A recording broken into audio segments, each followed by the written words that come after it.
Hello everyone, and welcome to a video about how to buy Alexandrite intentionally and not get ripped off.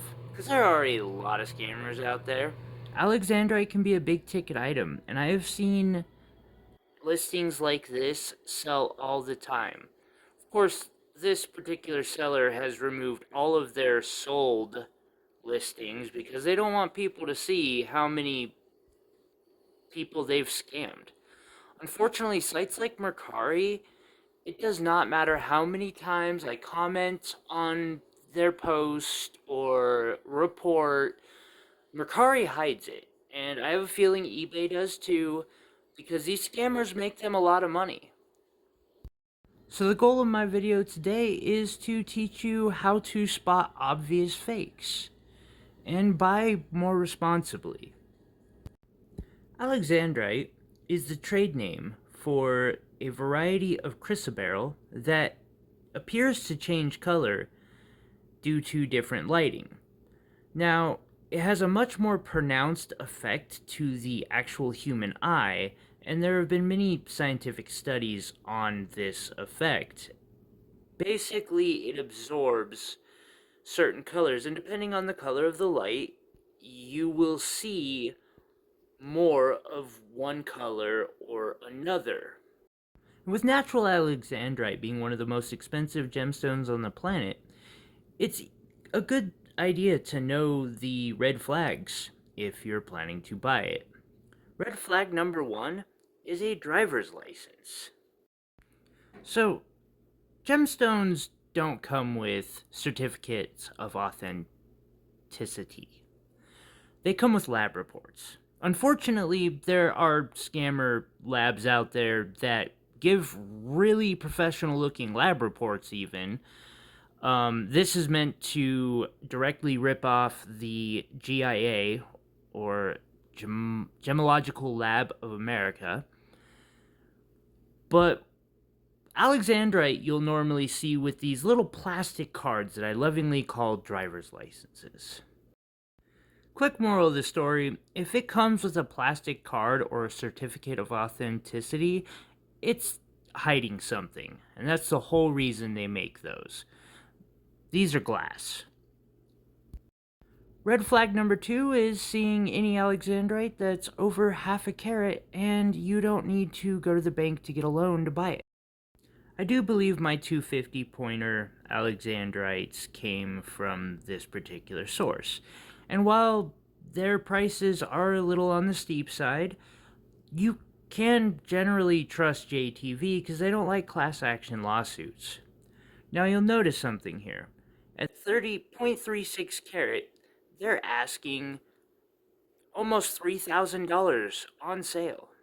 Very rarely will you find an alexandrite that is under a couple $1,000s per carat.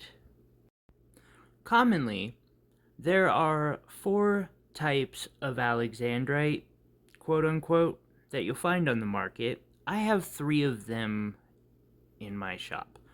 The first is color changing glass, which is the top row. The second is true lab grown alexandrite.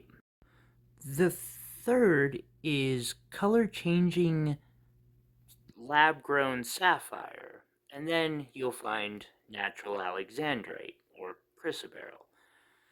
Now, the lab grown and the natural can be very difficult to tell. However, lab grown alexandrite is also expensive, so you usually find the other two.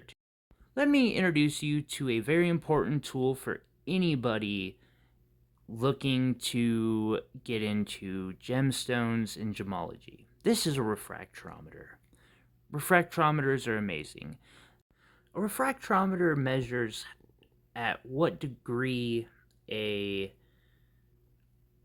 substance of any type will bend light in a measurable way. And that's really nice for ruling out simulants. Chrysoberyl and therefore Alexandrite, has a refractive index of 1.744 to 1.755 and a birefringence of 0.009. What that means is when you get the stone placed right, you will see a line appear in the refractive index area.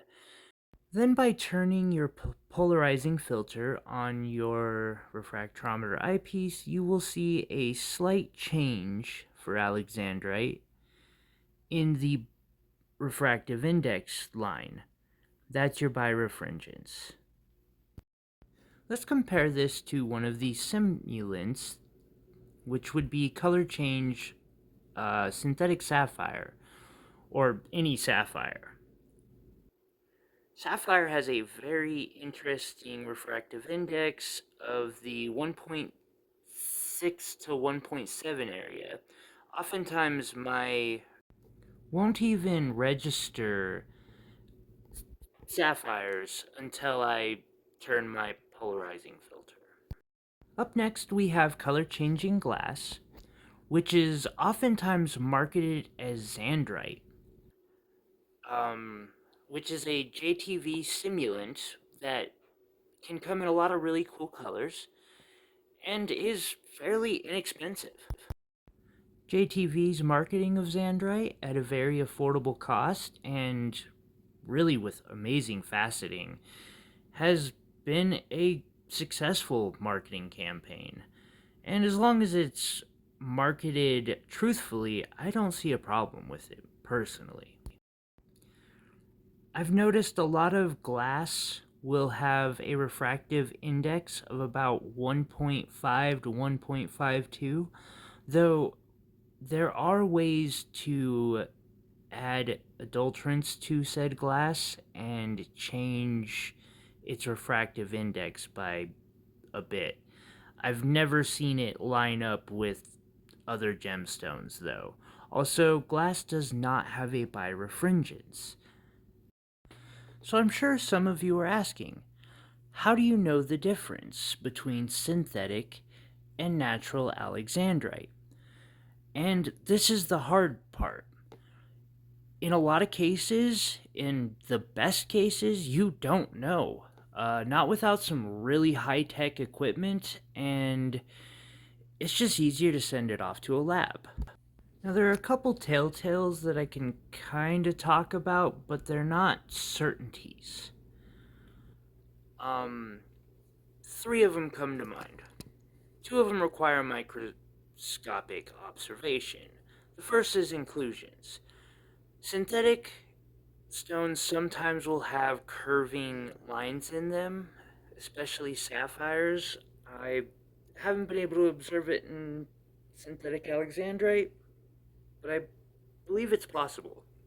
The other is sometimes you can find natural inclusions in natural stones. I believe, especially looking with my actual microscope, that I see such in this stone. I could be wrong. It does happen on occasion. And I would personally want to send this off to the GIA before I would sell it. The third way I've noticed is sunlight has enough UV light in it to make most synthetics that I've seen glow a reddish color when you take them outdoors. I can't claim that this will always be the case, but all of my synthetic Alexandrites do this.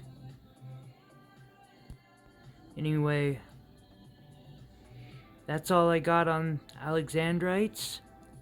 If you have any questions, comments, corrections, please let me know in the comments down below. I hope you have a wonderful week, and I look forward to seeing you in the next live stream or video. Have a good one.